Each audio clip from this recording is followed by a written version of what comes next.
Recientemente leí la siguiente ilustración en un libro de Jerry Bridges que encaja perfectamente con el tema que vamos a exponer en esta mañana en nuestra serie consecutiva en el libro de Daniel.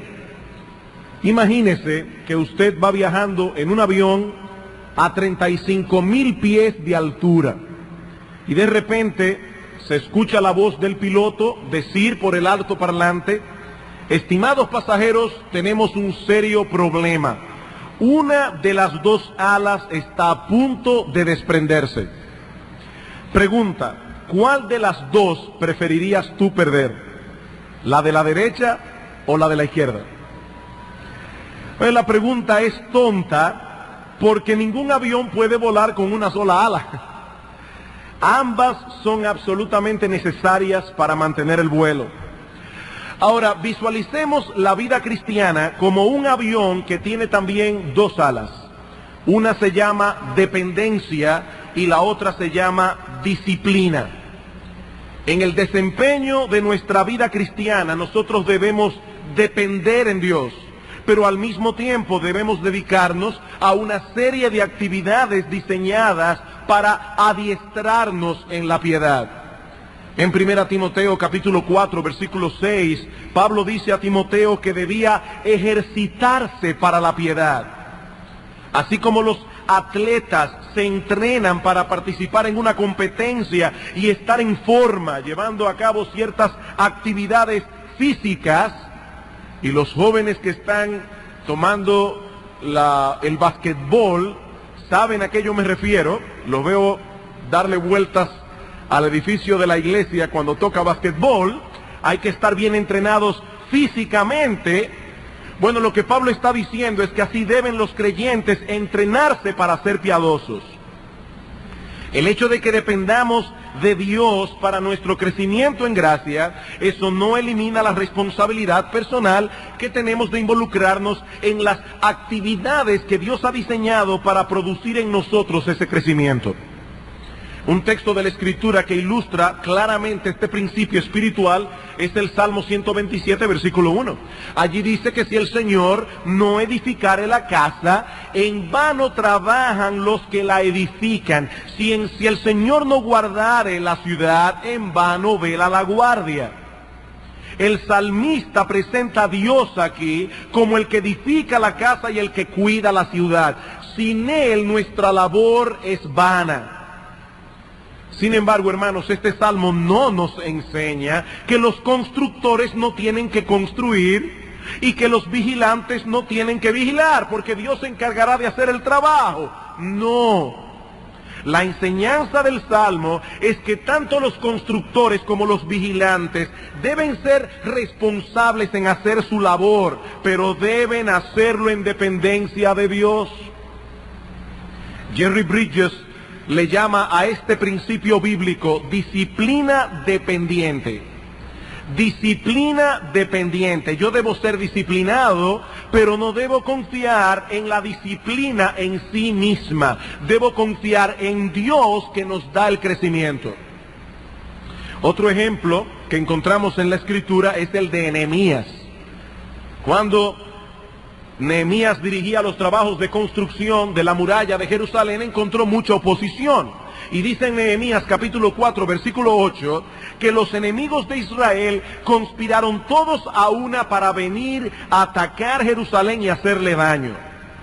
¿Qué hizo Nehemías en medio de aquella situación tan difícil? Bueno, dice en el versículo 9, entonces oramos a nuestro Dios y a causa de ellos pusimos guarda contra ellos de día y de noche. Ellos oraron y pusieron vigilantes. Ellos oraron y montaron guarda. Por medio de la oración manifestaban su dependencia en Dios, pero no esperaban que Dios hiciera el trabajo que ellos debían hacer. Hablando de la obra de Dios en Corinto, dice Pablo en 1 Corintios capítulo 3, yo planté, Apolos regó, pero el crecimiento lo ha dado Dios. Así que ni el que planta es algo, ni el que riega es algo, sino Dios que da el crecimiento. Debemos sembrar, debemos regar, Eso fue lo que hicieron estos siervos de Dios. Pero solo el Espíritu Santo puede bendecir nuestra labor dando crecimiento. Y aquí cito una vez más a Jerry Bridges. En el cultivo de la tierra, ya que Pablo está usando aquí un ejemplo agrícola, en el cultivo de la tierra hay ciertas cosas que los agricultores deben realizar, pero existen dos que ellos no pueden hacer. ¿Cuáles son aquellas tareas de las que los agricultores son responsables? Bueno, ellos deben arar, deben sembrar, deben fertilizar, irrigar, cultivar, cosechar. Todo eso deben hacerlo ellos. Pero hay dos cosas que ellos no pueden hacer de ningún modo. ¿Cuáles son? Controlar el clima y darle crecimiento a la semilla. Ellos eso no lo pueden hacer. Y aún lo del clima lo podrían resolver con ciertos recursos. Nosotros podemos, en tiempo de sequía, diseñar algún sistema de irrigación artificial. Ahora, lo único que no podemos hacer de ningún modo es la parte más crítica de todas. ¿Cuál es? Darle crecimiento a la planta. Eso solamente puede hacerlo Dios. Sigue diciendo Bridges, como en el caso de los cultivos, Dios ha prescrito ciertas disciplinas o prácticas que son necesarias para crecer en santidad. Debemos cumplirlas o no creceremos, así como los agricultores no producirán una cosecha si no realizan sus deberes. Sin embargo, hay algo que no podemos hacer y es hacernos crecer. Eso no podemos hacerlo. Amados hermanos, la vida espiritual que el Espíritu Santo implantó en nosotros en el momento de la conversión no crece por sí sola. Esa vida espiritual no crece en una forma automática simplemente porque nosotros hagamos ciertos ejercicios espirituales. No, el crecimiento lo da Dios a través de esas disciplinas. Por eso hablamos de una disciplina dependiente. Debemos ser responsables, pero debemos depender en todo de Dios, o de lo contrario no ocurrirá nada en nuestras vidas. Separados de mí, dice el Señor, nada podéis hacer. Así como una rama no puede fructificar separada del árbol, así tampoco pueden los cristianos fructificar por sí mismos. Es por esto que la oración juega un papel tan importante en la vida del creyente, porque la oración, como alguien ha dicho, es la expresión tangible de nuestra dependencia en Dios. Una vida pobre de oración revela una de dos cosas: o estamos persiguiendo la santidad en nuestras propias fuerzas, o ni siquiera estamos persiguiendo la santidad. O estamos tratando de ser santos por nosotros mismos, o ni siquiera estamos tratando de ser santos. Y es aquí precisamente donde conectamos con nuestro estudio en el libro de Daniel. La semana pasada consideramos la fidelidad de Daniel, enfocando la declaración de los versículos 4 y 5 que encontramos en el capítulo 6. Y una de las cosas que veíamos en nuestra exposición es que la fidelidad de Daniel descansaba en la gracia de Dios. Daniel no llegó a ser el hombre que fue amparado en sus propias fuerzas. Daniel conocía en la práctica este principio de disciplina dependiente. Era un hombre disciplinado, pero no descansaba en su disciplina, sino en el poder de Dios. Y yo quiero que leamos una vez más los primeros versículos del capítulo 6 de Daniel, solo que esta vez vamos a llegar hasta el versículo 11. Alguien me preguntó esta semana, pastor, ¿y cuándo es que vamos a echar a Daniel en el foso de los leones? Bueno, todavía no, todavía no. Vamos a dejar eso quizás para el domingo próximo. Ahora yo me quiero concentrar en los versículos 10 y 11, pero vamos a leer capítulo 6, versículos 1 al 11. Pareció bien a Darío constituir sobre el reino 120 sátrapas que gobernasen sobre todo el reino, y sobre ellos 3 gobernadores, de los cuales Daniel era uno, a quienes estos sátrapas diesen cuenta para que el reino fuese perjudicado. Pero Daniel mismo era superior a estos sátrapas y gobernadores, porque había en él un espíritu superior, y el rey pensó en ponerlo sobre todo el reino. Entonces los gobernadores y sátrapas buscaban ocasión para acusar a Daniel en lo relacionado al reino, mas no podían hallar ocasión alguna o falta, porque él era fiel, y ningún vicio ni falta fue hallado en él. Entonces dijeron aquellos hombres: no hallaremos contra este Daniel ocasión alguna para acusarle, si no la hallamos contra él en relación con la ley de su Dios. Entonces estos gobernadores y sátrapas se juntaron delante del rey y le dijeron así: Rey Darío, para siempre vive. Todos los gobernadores del reino, magistrados, sátrapas, príncipes y capitanes han acordado por consejo que promulgues un edicto real y lo confirmes, que cualquiera que en el espacio de 30 días demande petición de cualquier dios u hombre fuera de ti, oh rey, sea echado en el foso de los leones. Ahora, oh rey, confirme el edicto y fírmalo, para que no pueda ser revocado conforme a la ley de Media y de Persia, la cual no puede ser abrogada. Firmó pues el rey Darío el edicto y la prohibición. Y aquí el texto que vamos a estudiar hoy. Cuando Daniel supo que el edicto había sido firmado, entró en su casa y, abiertas las ventanas de su cámara que daban hacia Jerusalén, se arrodillaba 3 veces al día y oraba y daba gracias delante de su Dios como lo solía hacer antes. Entonces se juntaron aquellos hombres y hallaron a Daniel orando y rogando en presencia de su Dios.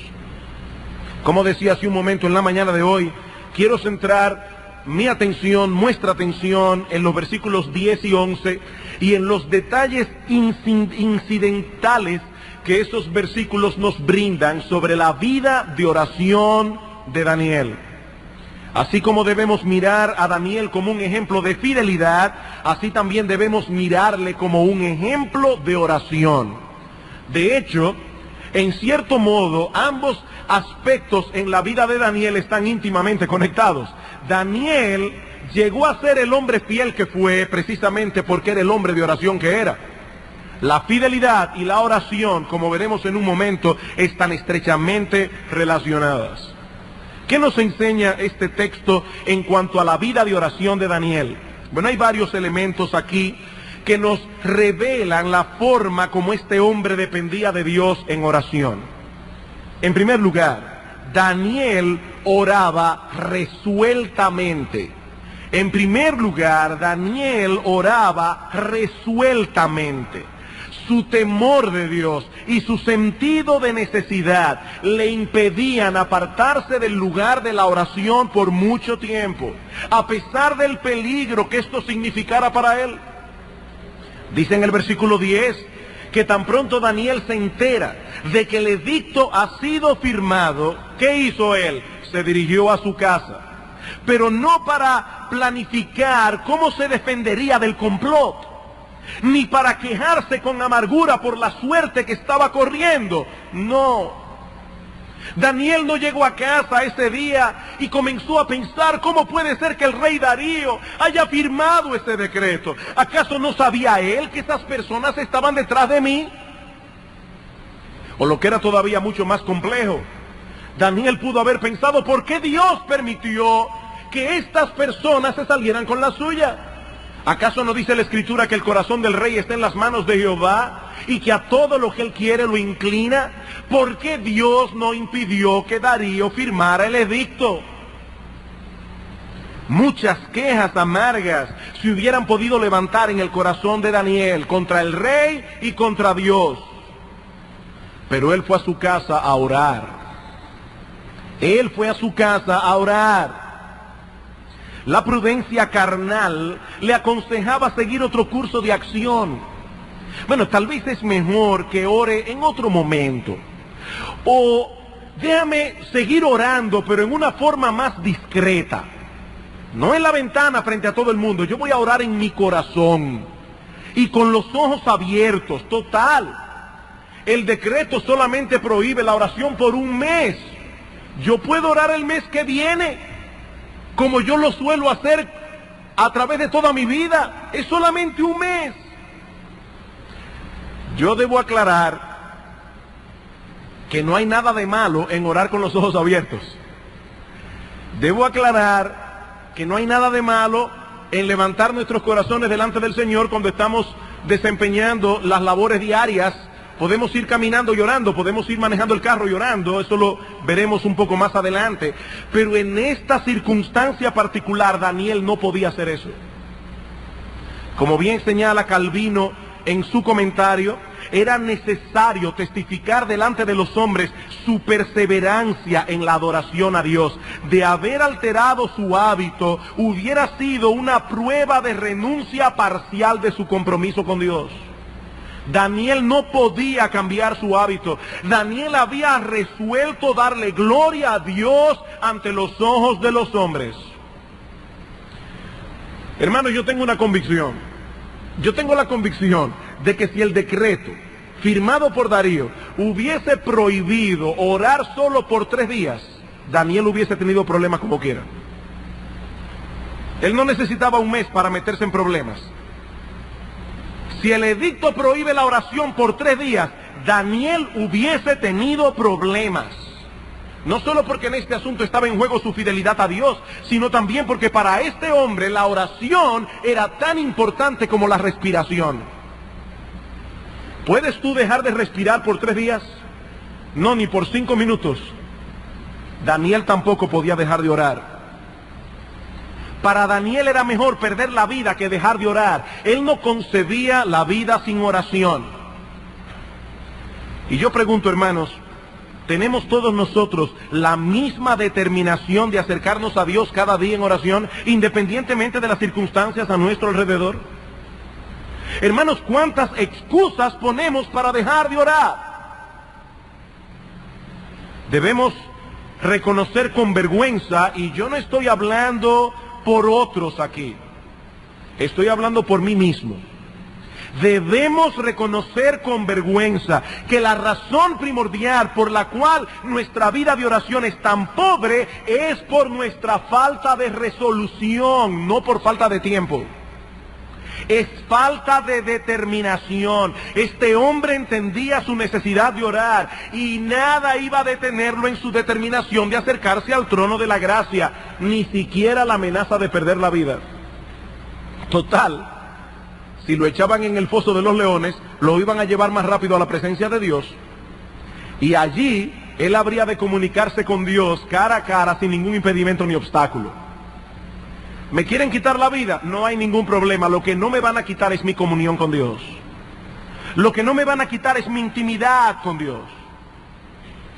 Hermanos, ¿ustedes creen que un hombre como Daniel hubiese dejado de orar porque en ese momento están pasando su programa favorito en televisión? ¿Ustedes creen que Daniel es el tipo de hombre que hubiese dejado de orar porque ya comenzó el partido de las Grandes Ligas y hoy juegan los Cubs de Chicago? Y yo quiero ver cuando Sammy Sosa dé esos 2 jonrones que faltan para llegar a los 500. ¿Ustedes creen que si ese juego lo pasan a la hora que Daniel decidió ponerse a orar, él va a dejar de orar por ver el juego? Y aclaro otra cosa más, yo no estoy diciendo que haya algo de malo en sí mismo en ver un juego de las Grandes Ligas por televisión. La pregunta es, mis queridos hermanos, si tenemos la resolución, la determinación de no permitir que nada ni nadie se interponga en el camino para impedir que nos acerquemos a Dios en oración. Esa es la pregunta. Ni siquiera la amenaza de perder la vida.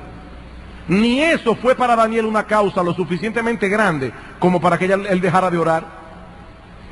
Perder la vida, eso no es ningún problema. Lo que yo no voy a perder es la oración. Perder el partido de pelota, perder mi película favorita, eso no es ningún problema. Lo que yo no voy a perder es mi vida de oración. Hermano, yo vuelvo y me pregunto, ¿tenemos nosotros esa misma determinación? ¿Cómo oraba Daniel? Oraba resueltamente. En segundo lugar, Daniel oraba constantemente. Constantemente. Versículo 10, cuando Daniel supo que el edicto había sido firmado, entró en su casa, abiertas las ventanas de su cámara que daban hacia Jerusalén, se arrodillaba 3 veces al día y oraba y daba gracias delante de su Dios como lo solía hacer antes. En el texto original, estos tres verbos aparecen en forma de participio, indicando una acción continua. Se arrodillaba, daba gracias y oraba. Daniel había desarrollado un hábito en su vida, el hábito de orar. Él no comenzó a orar en ese momento en medio de la dificultad. Eso es lo que él solía hacer antes, dice el texto. Había un hábito. Hermano, ¿ustedes recuerdan cómo reaccionó Job cuando le vinieron en un día todas las aflicciones que vinieron? Dice que él se postró y adoró. Ahora, él hacía eso todos los días. Él había formado ese hábito. Hay algunas personas que están esperando que llegue el problema para comenzar a orar. No, si usted no tiene el hábito, no va a orar como debe en medio del problema. Daniel había formado un hábito. Él oraba cuando las cosas marchaban bien y cuando las cosas marchaban mal. Oraba en medio de la aflicción y en medio de la prosperidad. Tenía tal entendimiento de su necesidad que eso lo llevó a forjar un hábito en su vida desde que era un joven adolescente. Y cuando llegó a ser un anciano, todavía continuaba con el mismo hábito piadoso. Llamó mi atención el comentario que hace Darío sobre Daniel en los versículos 16 y el versículo 20. Dice: entonces el rey mandó y trajeron a Daniel y le echaron en el foso de los leones. Y el rey dijo a Daniel: el Dios tuyo, a quien tú continuamente sirves, Él te libre. Versículo 20, y acercándose al foso, llamó a voces a Daniel con voz triste y le dijo: Daniel, siervo del Dios viviente, el Dios tuyo, a quien tú continuamente sirves, ¿te ha podido librar de los leones? Mi hermano, este es el testimonio que la gente que vive contigo tiene de ti, que tú sirves continuamente a Dios. Pastores, que mire, el mundo ha cambiado mucho de la época de Daniel hasta aquí. Mi hermano, yo debo recordar que Daniel no era un monje recluido en un monasterio. Daniel era un hombre de estado que sirvió bajo 4 monarcas distintos durante 2 reinados distintos. Daniel no era un vago, Daniel no era un monje retirado en un monasterio. Daniel era un hombre sumamente ocupado. Pero aún así fue un joven de oración, un adulto de oración y un anciano de oración. Cuando joven oraba, cuando adulto oraba, cuando anciano oraba. Daniel oraba continuamente. Queridos hermanos, debemos echar a un lado toda excusa y dedicarnos a forjar ese hábito en nuestras vidas. Joven que me escuchas, tú profesas ser un cristiano. Este es el momento para tú comenzar a forjar un hábito piadoso de oración. Ahora, hoy, no mañana, no cuando tengas 25 años, es ahora. Es ahora. Así que Daniel oraba resuelta y constantemente, pero también oraba, en tercer lugar, regularmente. Daniel oraba regularmente. El texto dice que él tenía la costumbre de orar 3 veces al día. 3 veces. Este era un tiempo planificado, un tiempo puesto en agenda. A esa hora Daniel no hacía citas. Y si Daniel hubiese vivido en esta época, a esa hora apaga el teléfono celular, apaga el beeper, habla con sus hijos y le dice: mis hijos, este es mi tiempo de oración. Yo no quiero bulla, yo no quiero que me llamen, a menos que ya la sangre esté corriendo por el piso. Este es mi tiempo de orar. Apaguen radio, apaguen televisión. Yo tengo este tiempo puesto en agenda para encontrarme con Dios. Dice David en el Salmo 55, versículo 17, tarde y mañana y a mediodía oraré y clamaré y Él oirá mi voz. Estos hombres tenían un tiempo señalado en su agenda para dedicarse a orar. Ahora, hermanos, la Biblia no establece como una regla que los creyentes deben orar 3 veces al día, ni que debe ser en la mañana, al mediodía, en la tarde. Pero la Biblia sí da por sentado que todo verdadero cristiano va a apartar un tiempo específico para encontrarse con Dios en oración. Es interesante notar que en el Padre Nuestro el Señor Jesucristo presupone que nosotros vamos a encontrarnos con Dios en la mañana. Porque Él dice, Padre nuestro que estás en los cielos, danos el pan de cada día. Él está pidiendo el pan de ese día. Evidentemente parece que todavía no ha desayunado. Él está comenzando el día en oración delante de Dios. Ahora, hermanos, eso no elimina la necesidad que nosotros tenemos de orar durante el día fuera de ese tiempo señalado y específico. Continuamente nosotros vamos a tener que enviar notas de auxilio al trono de la gracia, pidiendo a Dios que nos supla para una situación aquí, una situación allá. Estas peticiones son como dardos que nosotros enviamos al cielo en medio del trajín del día.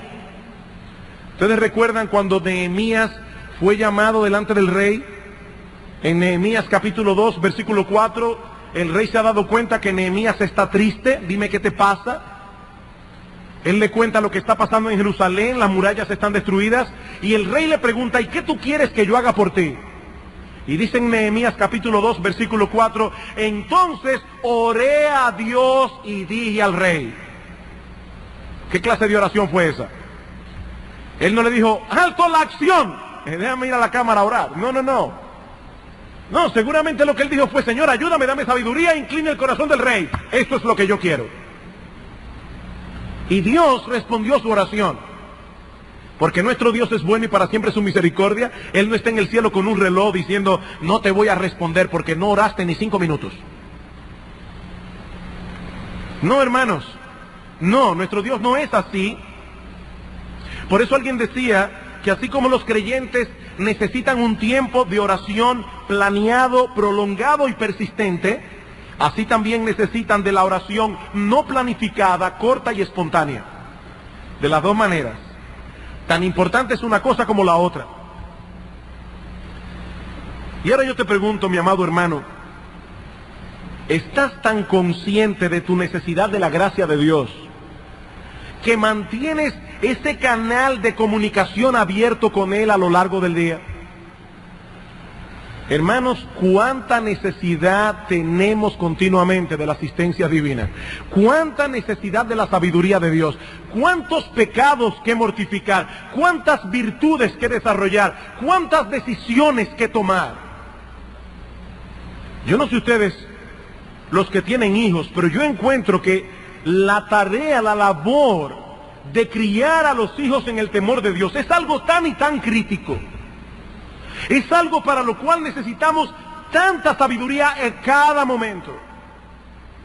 Para nuestro trabajo, ¿cuánta sabiduría necesitamos? Vas a ver a una persona, tú eres vendedor, estás en venta y tienes una cita con alguien. Señor, yo quiero que tú me des gracia para yo poder inclinar el corazón de esta persona y venderle el producto que yo le voy a vender. Tú necesitas para eso la gracia de Dios. ¿Cuánta necesidad de la gracia de Dios continuamente? Yo vuelvo y pregunto, mi hermano amado, ¿te mantienes tú durante el día con este canal de comunicación abierto las 24 horas?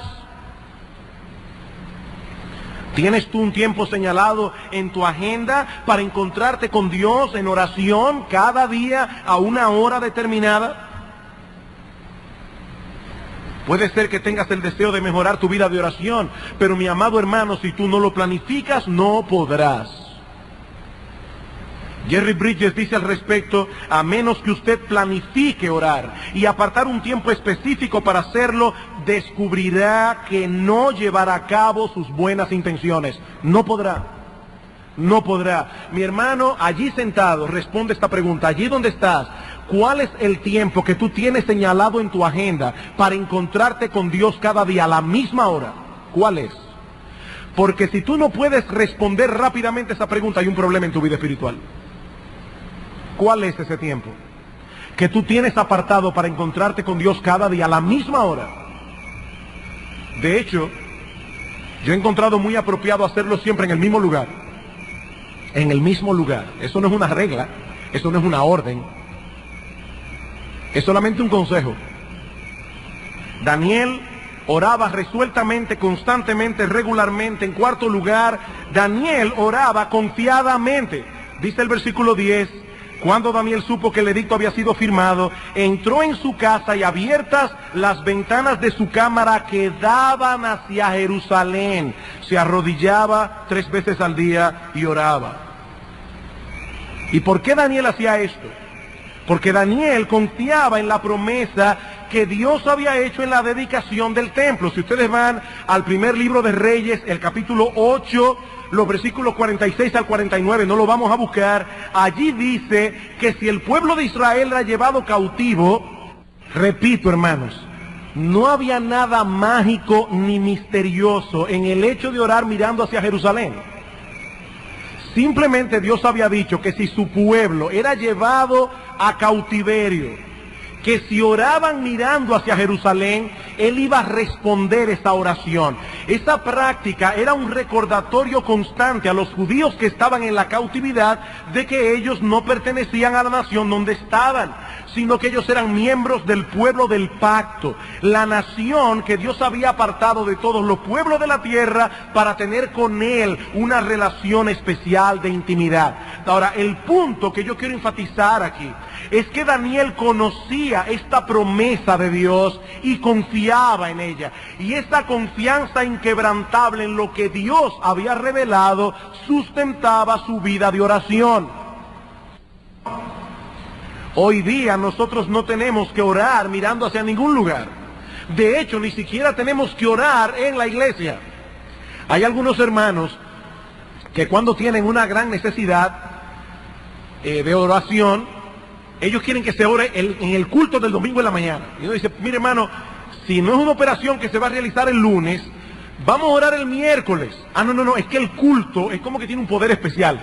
Hermanos, si nosotros le pedimos a Dios como iglesia el miércoles en el culto de oración, eso es exactamente lo mismo que pidamos el domingo. Para Dios no hay un lugar particular donde Él escuche mayormente la oración o un tiempo particular. Cristo le dice a la mujer samaritana en Juan capítulo 4, mujer, créeme, la hora viene cuando ni en este monte ni en Jerusalén adoraréis al Padre. Dios es espíritu y los que le adoran en espíritu y en verdad es necesario que adoren. No hay que estar en un lugar particular ni mirar hacia un lugar particular para que Dios escuche nuestra oración. Pero sí es necesario que nuestras oraciones descansen en las promesas de Dios. Eso sí es necesario. Hace un momento cantábamos todas las promesas del Señor Jesús. Son apoyo poderoso de mi fe. Grandes, fieles, las promesas que el Señor Jesús ha dado.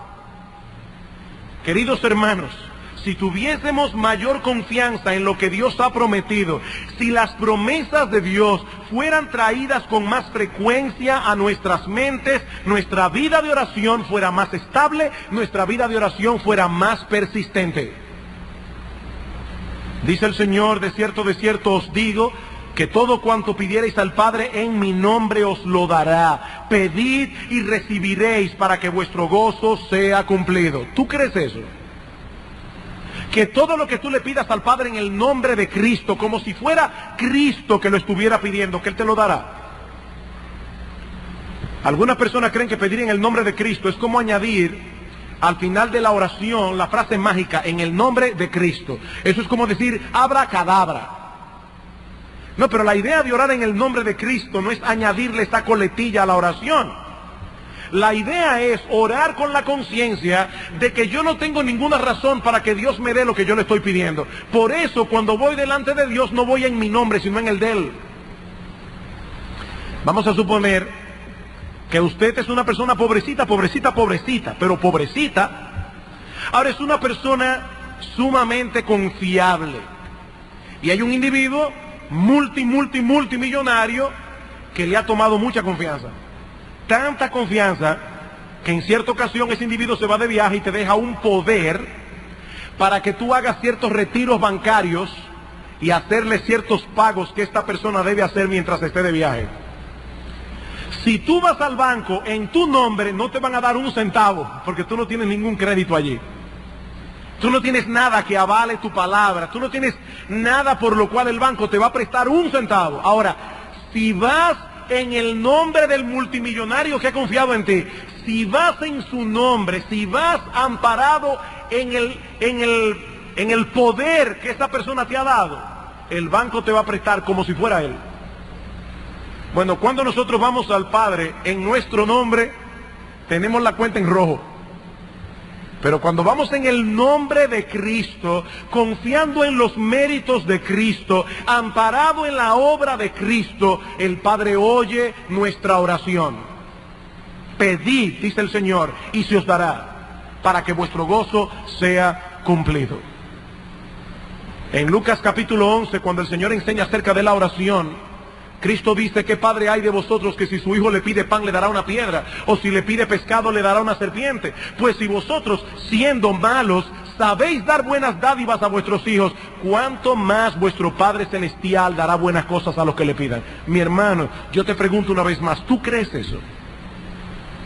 ¿Tú crees que nuestro Dios es un Padre bueno, misericordioso, que te está diciendo: ven y pide, que yo te lo voy a dar en el nombre de Cristo?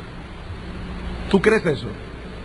Porque si tú creyeras eso, si yo creyera eso, viviríamos continuamente delante del trono de Dios. Por eso dice Santiago: no tenéis lo que deseáis. ¿Por qué? Porque no pedís. Porque no pedís. Mi amado hermano, todas esas promesas están en las Escrituras para alimentar nuestra fe. Dios no miente. Dios no miente. Y Él ha prometido grandes cosas para aquellos que oren con fe, creyendo que Dios es poderoso para conceder lo que promete. Ahora, creyendo también que Dios es sabio para saber cuándo, cómo y dónde responder la oración. Yo debo creer las dos cosas. Un siervo de Dios ha dicho que Dios detiene su ayuda cuando olvidamos que tenemos necesidad de ella y no se la pedimos. Dios detiene su ayuda, y no de maldad. Él lo hace para nuestro bien. Tú no pides, no te doy, porque tú tienes que aprender que me necesitas. Tienes que aprender que no eres autosuficiente. Él quiere que permanezcamos cerca del trono, y de un modo u otro se encargará de enseñarnos nuestra impotencia y nuestra necesidad de Él. Daniel oraba resueltamente, constantemente, regularmente, confiadamente. Pero también el texto nos enseña que Daniel oraba reverentemente. Reverentemente. Versículo 10. Cuando Daniel supo que el edicto había sido firmado, entró en su casa, y abiertas las ventanas de su cámara que daban hacia Jerusalén, se arrodillaba 3 veces al día. Se arrodillaba. A pesar de que era un anciano, aún así conservaba ese respeto por la persona de Dios. Un respeto que lo llevaba a humillarse delante de Él. La Biblia no prescribe una postura particular para la oración. No. Nosotros vemos en la Biblia personas que oran arrodillados, otros que oran con el rostro puesto en tierra, otros que oran caminando con los ojos abiertos o con el rostro levantado hacia el cielo. Pero sí nos enseña la Biblia una y otra vez que nuestro Dios es digno de todo honor y reverencia. Digno de todo honor. El hecho de que podamos acercarnos a Él con confianza no quiere decir que seamos confianzudos. No. En la oración modelo que Cristo nos dejó, vemos estos dos elementos actuando uno al lado del otro: confianza y reverencia. Padre nuestro, ¿cuánta confianza? Que estás en los cielos. Hay una distancia. Es mi Padre, y cuando yo entro delante de su cámara secreta, Él me escucha con toda la ternura que un padre escucha a su hijo. Pero Él está en los cielos, yo estoy en la tierra. Daniel tenía intimidad con Dios, pero esa intimidad no lo llevaba a olvidar que el Dios al que él adoraba era digno de toda honra, gloria y honor. Y hermanos, si hay algo que la Iglesia de Cristo de nuestra generación necesita urgentemente recobrar, es una percepción adecuada de quién es Dios. Yo no quiero ofender a nadie con esto que voy a decir ahora. Nadie que esté aquí o que vaya a escuchar esto luego en un cassette. Pero hermanos, es triste ver lo que está pasando en muchas iglesias al día de hoy. Ver la manera como muchos predicadores toman el nombre de Dios, Hablan de las cosas santas como si fueran las cosas más ligeras del mundo. Me da mucha pena cuando yo oigo algunos de estos grupos musicales evangélicos modernos. Yo me pregunto, ¿realmente entenderán quién es Dios? Y vuelvo y repito, yo no estoy criticando aquí a nadie, no quiero hacer una crítica malsana, pero sí necesito como pastor instruir a la iglesia. Hermanos, yo no estoy en contra, y los pastores de esta iglesia no estamos en contra, en usar música contemporánea para alabar a Dios. No, no estamos en contra de eso. Hay música contemporánea que es apropiada para adorar a Dios. El himno no tiene que ser del siglo XVI para que sea santo, no. Pero hay mucha música contemporánea que no tiene la gloria, no manifiesta la gloria, la majestad, la dignidad del Dios al que nosotros adoramos con esa música. Yo no me imagino a la reina de Inglaterra tomando posesión del trono a ritmo de rap.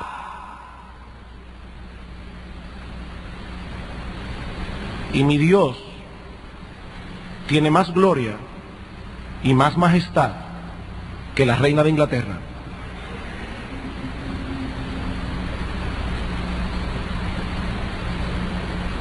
Cuando nosotros decidimos qué clase de música vamos a usar para adorar a Dios, no tenemos que buscar el año, a veces añeja. No, lo que tenemos que buscar es que es una música consonante con la gloria, la santidad, la justicia, la majestad de Dios. No, cuando Daniel, que tenía intimidad con Dios, se acercaba a Dios, él sabía que estaba delante de un gran Dios, digno de toda honra, de toda gloria, de todo honor, de todo respeto. No hay un monarca que tenga ni pizca de la majestad que tiene nuestro Dios. No lo hay, no lo ha habido, ni lo habrá. Porque Él es el Rey soberano del universo. Y cuando nosotros le adoramos a Él, debemos adorarle en conformidad con su realeza. De lo contrario, Él es ofendido con nuestra adoración, Él puede ser ofendido con nuestra oración. Daniel oraba reverentemente. Pero no solo eso, en sexto lugar, Daniel también oraba agradecidamente. Agradecidamente. Cuando Daniel supo que el edicto había sido firmado, entró en su casa y, abiertas las ventanas de su cámara que daban hacia Jerusalén, se arrodillaba 3 veces al día y oraba y daba gracias. Daba gracias. Daniel en ese momento no sabía cuál era el fin de la historia. Su vida estaba en peligro y él lo sabía. Pero aún así Daniel tenía razones para dar gracias a Dios. El solo hecho de que Dios fuese su Dios, ya eso era suficiente para estar inmensamente agradecido.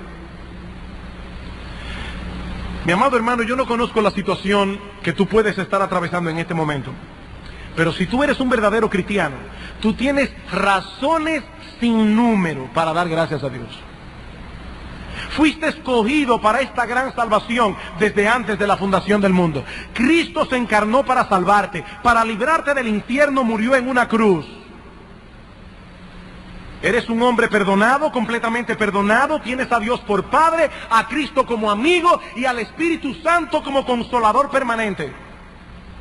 Posees el don de la vida eterna, eres ciudadano del reino de los cielos y heredero de Dios juntamente con Cristo. Yo me pregunto, ¿tú no tienes razones para darle gracias a Dios?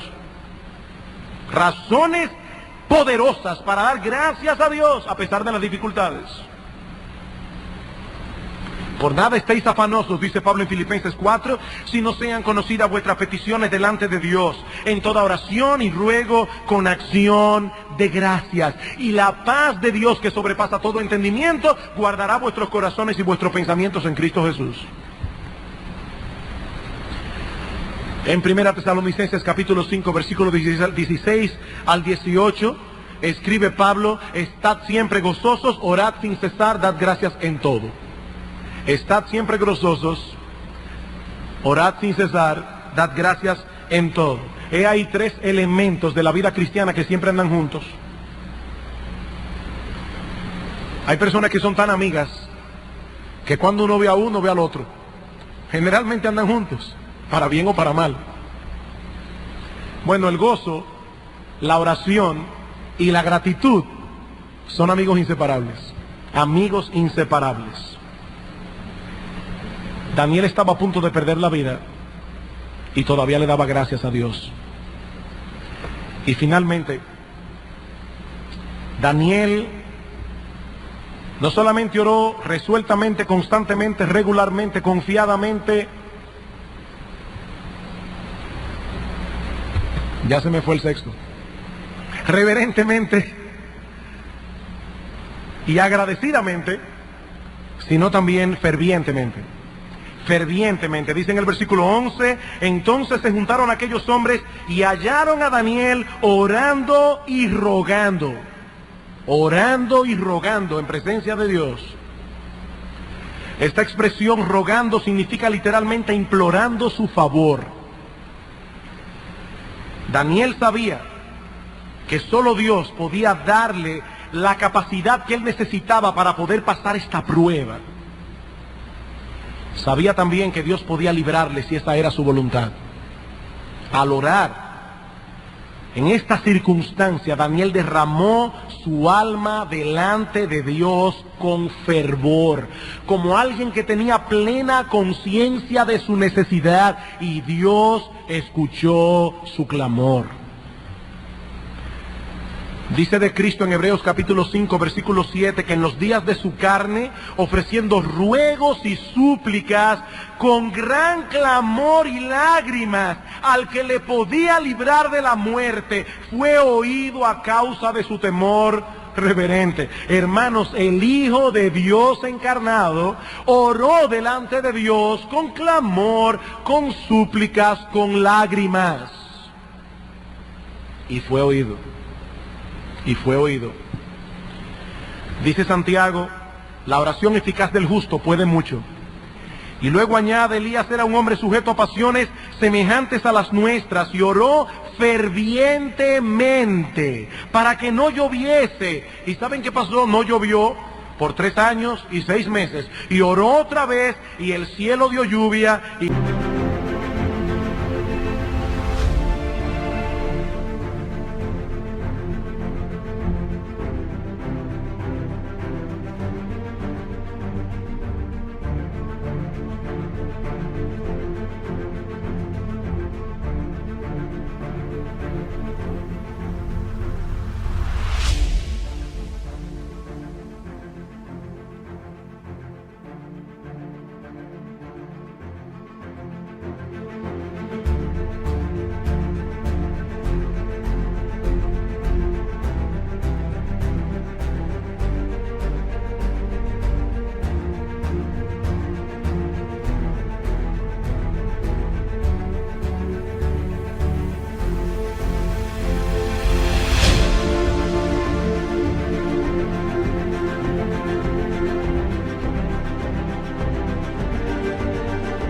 La tierra produjo frutos. Hermanos, cuando nosotros oramos, se abren las ventanas de los cielos. Pero debemos orar como si realmente quisiéramos que Dios nos oyera. A veces uno oye a ciertas personas orando y uno se preguntará, ¿realmente Él querrá que Dios lo oiga? ¿Ustedes se imaginan a una persona ahogándose en un río, bien educado? Auxilio. ¿Hay alguna persona por ahí que pueda tenderme una mano? yo no me lo imagino. Mire, ahí hasta la persona más educada se sale de sitio. Hasta esa persona que usted siempre ve que están en su sitio, mire, le sale un gallo gritando. Daniel oró como si realmente quisiera que Dios lo librara. Daniel oró como si realmente él quisiera aquella gracia de Dios que lo iba a sostener en medio de esa prueba tan grande. Y Dios lo oyó. Dios lo oyó. Hermanos, ha sido mi oración que a través de esta administración en la mañana y del ejemplo de Daniel, Dios nos dé conciencia de nuestra necesidad y de nuestra impotencia. Hermanos, hay muchos pecados que mortificar, particulares, específicos, que tú debes llevar delante del trono de Dios con nombre y apellido. Señor, líbrame de los malos pensamientos. Señor, líbrame del chisme. Señor, líbrame de la lujuria. Líbrame de ver lo que yo no debo ver. Líbrame, Señor, de la codicia. Líbrame de la mundanalidad. Líbrame, Señor. Pecados específicos con nombres y apellidos que debemos poner, hermanos, delante del trono de Dios una y otra vez, una y otra vez, una y otra vez. Hay virtudes cristianas que desarrollar. Señor, yo no me parezco a Cristo en la compasión. Señor, me falta misericordia. Señor, me falta identificarme más y más con los hermanos que están en necesidad. En eso, Padre bueno, no me parezco a Cristo. Ayúdame, oh Dios. Nosotros no podemos hacerlo en nuestras propias fuerzas. Recuerden lo que decíamos al principio. El avión necesita las dos alas para volar. Disciplina, pero también dependencia. Y la oración es la expresión tangible de nuestra dependencia en Dios. Necesitamos la gracia de Dios. Y Él ha prometido derramar esa gracia abundantemente a los que la piden en oración. No tenéis lo que deseáis, porque no pedís. Pedid y se os dará. Buscad y hallaréis. Llamad y se os abrirá, porque todo el que pide recibe. Que el Señor nos ayude a desarrollar el hábito piadoso que Daniel desarrolló a lo largo de toda su vida. Entonces, y solo entonces, podremos encaminarnos hacia la fidelidad que caracterizó a este hombre de Dios. Vamos a orar. Te damos gracias, Señor, una vez más, por el ejemplo de este hombre. Pero recordamos que Daniel era un hombre sujeto a pasiones iguales que las nuestras. Recordamos que este hombre fue lo que fue por tu pura gracia.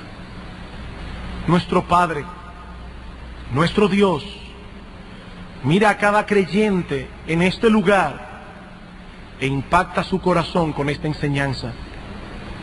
Padre, haznos conscientes de nuestra necesidad, haznos conscientes de nuestra impotencia y manténnos constante y regularmente delante del trono de la gracia, en momentos planificados y no planificados, en oraciones que han sido establecidas y en oraciones espontáneas, pero todo el tiempo, en todo lugar y en toda circunstancia dependiendo únicamente de ti. Te alabamos y te bendecimos, porque tú eres un Dios que escucha la oración de su pueblo. Gracias, oh Señor, en Cristo nuestro Salvador. Amén.